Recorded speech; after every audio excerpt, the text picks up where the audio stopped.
समाज सेवा जीवन को सार्थक बनाती है। परोपकार के कार्यों में सबको सहयोग करना चाहिए, यही आनंद व खुशहाली का मार्ग है। उक्त विचार संपन्न संस्था द्वारा निर्माणाधीन संपन्न आश्चर्य केयर भवन प्रांगण में आयोजित नेत्र चिकित्सा व लेंस प्रत्यारोपण शिविर और दानदाता सम्मान समारोह में मुख्य अतिथि राज्यसभा सांसद नीरज डोंगी ने व्यक्त किए। इस अवसर पर नीरज डोंगी ने संस्था कार्यों की सराहना करते हुए निर्माणाधीन संपन्न आश्चर्य केयर भवन के लिए 10 लाख रुपए का योगदान करने का आह्वान किया।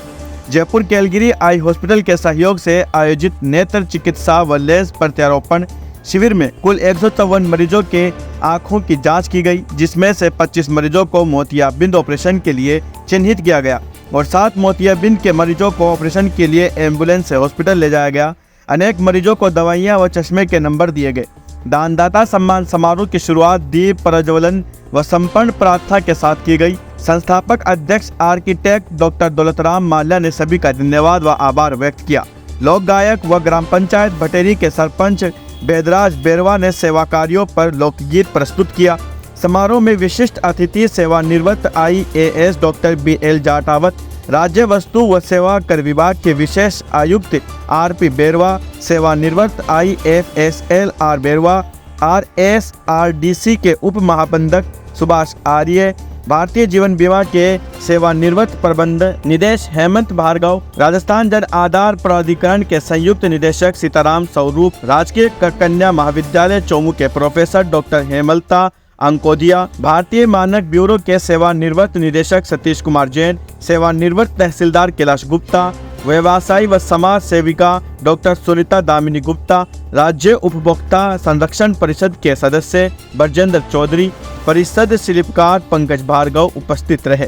ब्यूरो रिपोर्ट रॉयल पत्रिका। जितना हो सके समाज सेवा से जुड़े हुए, चाहे वो सदन के अंदर हो या सदन के बाहर हो, कोशिश रहती है कि हम लोग जो है मानव सेवा के लिए अपने आप को जब हम लोगों ने समर्पित कर रखा है, हमने पूरा जीवन जो है राजनीति से प्रेरित होते हुए जनता को और अपने क्षेत्र के विकास को समग्र रूप से आगे बढ़ाने के लिए जब हमने समर्पित कर दिया, तो हम लोग निश्चित रूप से आपके इस जो है समर्पण संस्था के लिए भी पीछे नहीं हटेंगे।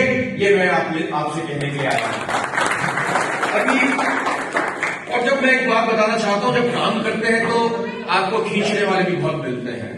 कई लोग कहते हैं, कई ऐसी संस्थाएं हैं जो पैसे के लिए भी काम करती है, कई संस्थाएं ऐसी हैं जो कोशिश करती हैं कि समाज सेवा से जब उनको पैसा मिलता है और उससे वो अपने दूसरे कार्य भी पूर्ण करने की कोशिश करते हैं और उस पैसे का कई जगह पे मिसयूज भी होता है। यहाँ बात कुछ और है जो मैंने देखा है, लगातार मैं देख रहा हूं कि अनगिनत कार्यक्रम और अनगिनत काम, अनगिनत प्रोग्राम जो है माल्या जी ने किए हैं जनसेवा से जुड़े हुए और लाखों करोड़ों लोगों को उसका फायदा पहुंचा है। ऐसे मैं तो कहूंगा शख्सियत को मेरा भी प्रणाम है।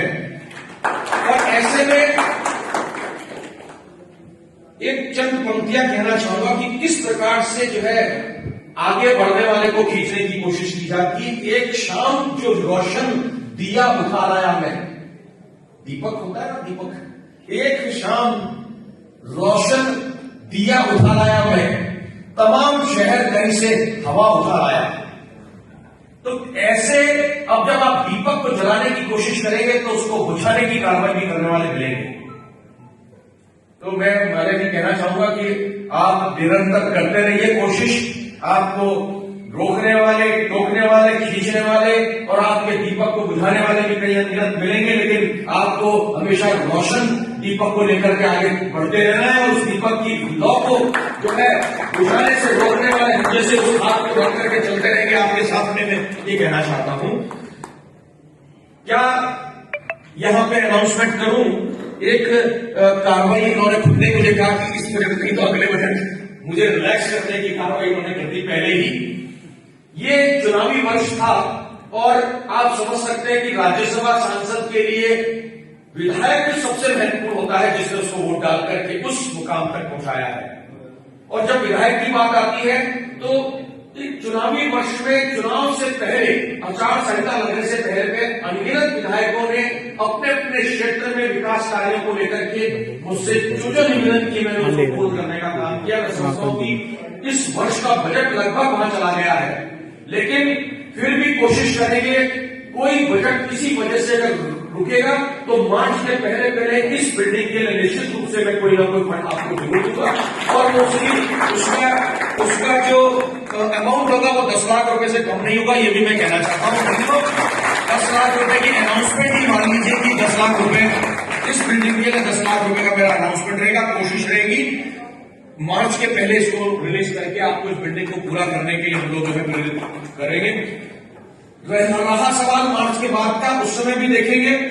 दूसरे राज्यसभा सांसदों से भी कोशिश करेंगे कि आपको मदद मिले और अन्य दानदाता जिन्हें आपके इस संस्था से जुड़ने का मौका नहीं मिल पाया है, कोशिश करेंगे कि उनको भी आपकी संस्था से जोड़ करके और आपके इस समाज सेवा से जुड़े हुए काम में भागीदार बनाने का जो है बीड़ा उठाने का काम हम लोग करेंगे।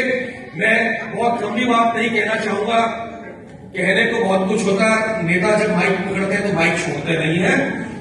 वो कार्रवाई मैं नहीं करूंगा क्योंकि आगे भी मेरा एक आज कार्यक्रम था, आना हालांकि मुश्किल था जयपुर में, लेकिन मुझे खुशी है आप लोगों के बीच में इस कार्यक्रम में आपने मुझे अवसर दिया और इसके लिए निश्चित रूप से जो है एक जो समाज सेवा का आपने काम किया, मुझे खुशी है कि उसमें छोटा सा भी अगर मेरा मंच भागीदार के रूप में है तो मैं अपने आप को जो है कृतज्ञ महसूस करूंगा। एक पंक्ति के साथ में अपनी बात को समाप्त करने की कोशिश करूंगा। दोबारा जब हम अगले कार्यक्रम मिलेंगे, कार्यक्रम बहुत करते रहते हैं महाराज जी, मुझे उम्मीद है कि आगे भी मौका मिलेगा आप लोगों के बीच में आने का, आप लोगों से रूबरू होने का। ये आप अभी थोड़ी देर पहले जो सरपंच जी कह रहे थे, देखो उनकी जुनून और उनका काम करने का जो जज्बा है वो देखिए। तो इन शब्दों के अनुरूप ही सरपंच साहब से कहूंगा कि आपने जो शब्द कहे उन शब्दों के अनुरूप उनको आत्मसात करते हुए अपने जीवन में आगे बढ़ते रहिए। इसी तरह से आप काम करना, और सरपंच जुझारू होता है तो बहुत कुछ अपने क्षेत्र के लिए करता है। इस क्षेत्र के यहीं के सरपंच है वो बटेरी के, कोई दिक्कत नहीं। सरपंच तो क्या है, अपने साथी सरपंच को कह करके यहाँ पे सहयोग करते रहना इस संस्था के लिए। मैं कहना चाहूंगा माल्या जी के लिए दो शब्द। पसीने की स्याही से लिखे पन्ने कभी कोरे नहीं होते, पसीने की स्याही से लिखे पन्ने कभी कोरे नहीं होते, और जो करते हैं मेहनत कर मेहनत, उनके सपने कभी अधूरे नहीं होते। तो आपकी मेहनत दिन ब दिन जो है आपके सपनों को पूर्ण करने के लिए आपका सहयोग करती रहेगी, और उस मेहनत में हम लोग भी कोशिश करेंगे कि अपनी आहुति हम लोग देते रहे। जो हवन आपने चालू किया है वो कभी बुझे नहीं। इन्हीं भावनाओं के साथ में आपने मुझे आमंत्रित किया। मैं पुनः आप लोगों का और इस संस्थान का, इस कार्यक्रम के आयोजकों का हृदय की गहराइयों से धन्यवाद देते हुए अपनी बात को समाप्त करूंगा। बहुत बहुत धन्यवाद। जय हिंद।